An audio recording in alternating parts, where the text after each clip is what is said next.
सड़ गया। बहुत ही तीखी उनकी रिएक्शन थी। कल आपने देखा होगा, ये बात उद्धव जी ने पहले भी कहा है, ये पहली बार नहीं कहा है। बीजेपी के साथ हमने 25 साल निकाले,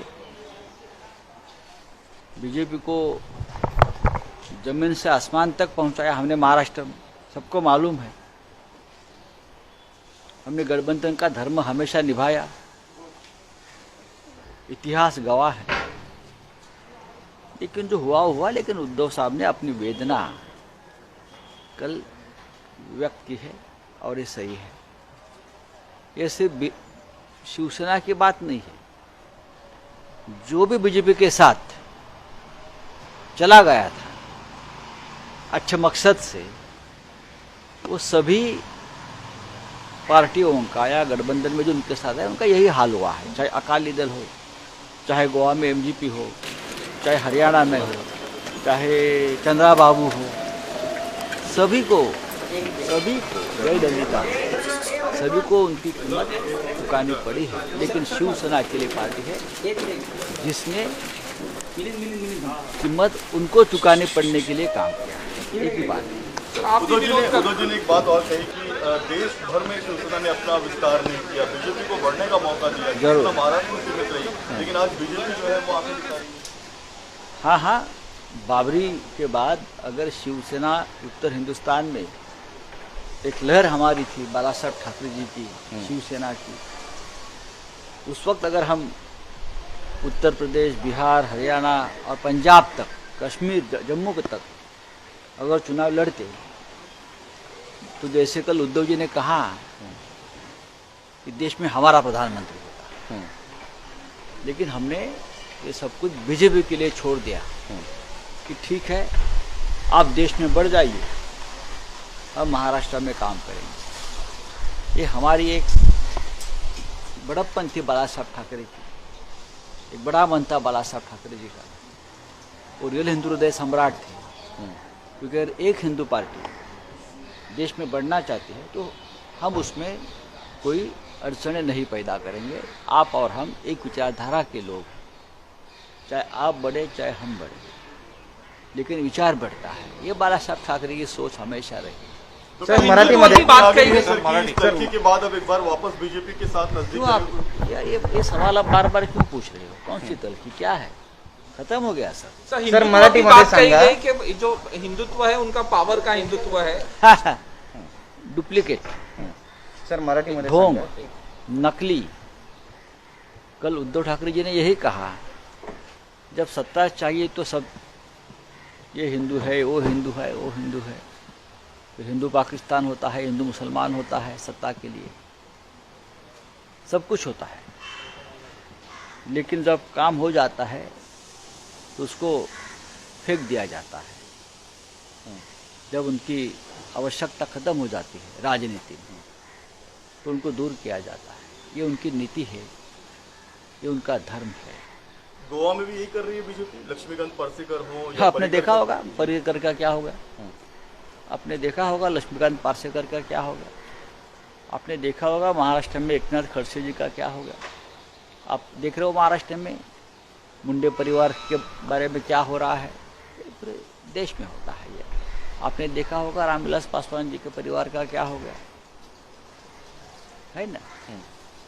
तो इसके बारे में आप पहले से कह रहे थे कि हम गठबंधन नहीं करेंगे बीजेपी के साथ, शुरुआत आपने की थी, सबका हाल अलग हुआ, लेकिन शिवसेना अलग।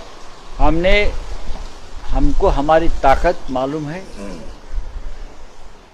हमारा विश्वास, हमारा आत्मविश्वास से हमको आगे लेकर जाता है। महाराष्ट्र में हमारी केडरवेस पार्टी है, अगर हमसे टकराओगे तो उसका नतीजा आपको भुगतना पड़ेगा।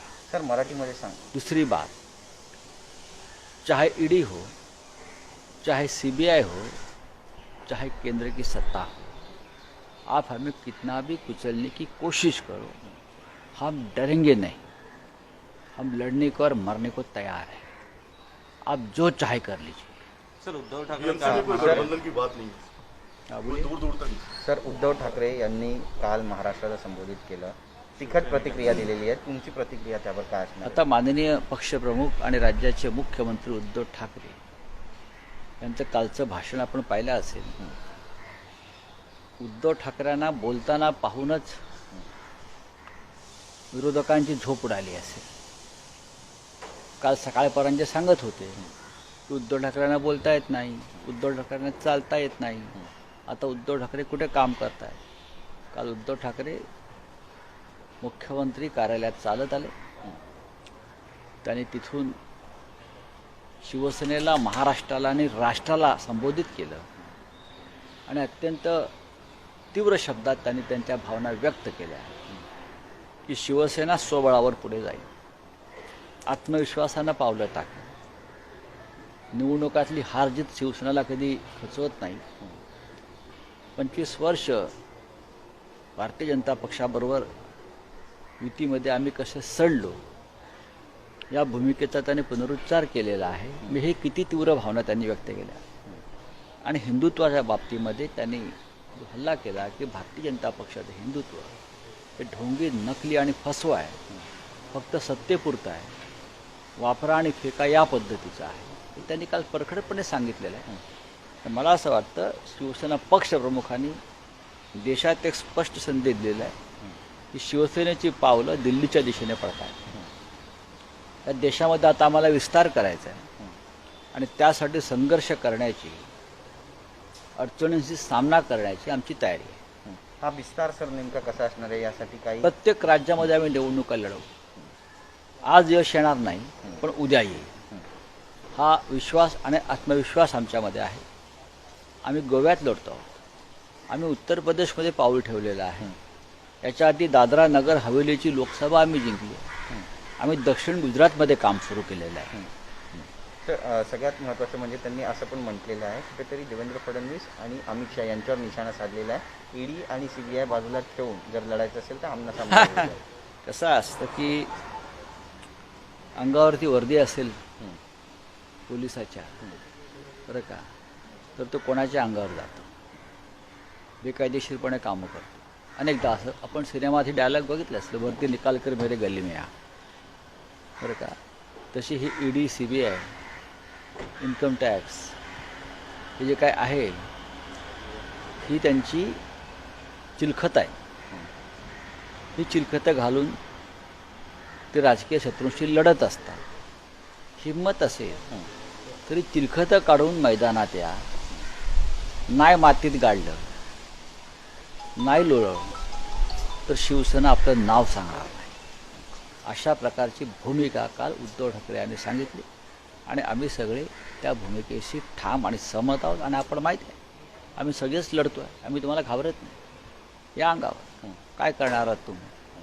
काय करणार आहात? एकतर खोट्या प्रकरणात तुरुंगात टाका, हे तुमचं IT फायटी सेल आहे, त्याचा गैरवापर करून बदनामीची मोहीम चालवा, किंवा हरिण पंड्याप्रमाणे आम्हाला गोळी मारा. दुसरं तुम्ही काय करू शकता, पण तुम्ही शिवसेनेला खतम नाही करू शकत. हा डाव तुमच्यावरती उलटेल आणि तुम्ही संपाल. नाही मला माहिती. Gandhi Raoji Like, subscribe, click on the bell.